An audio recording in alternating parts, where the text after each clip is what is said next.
स्मरामि देवदेवेशं वक्रतुण्डं महाबलं षडक्षरं कृपासिन्धुं नमामि ऋणमुक्तये एकाक्षरं ह्येकदन्तम् एकं ब्रह्म सनातनम् एकमेवाद्वितीयं च नमामि ऋणमुक्तये महागणपतिं देवं महासत्त्वं महाबलं महाविघ्नहरं शम्भो नमामि ऋणमुक्तये कृष्णाम्बरं कृष्णवर्णं कृष्णगन्धानुलेपनं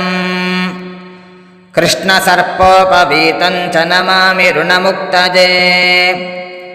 रक्ताम्बरं रक्तवर्णं रक्तगन्धानुलेपनं रक्तपुष्पप्रियं देवं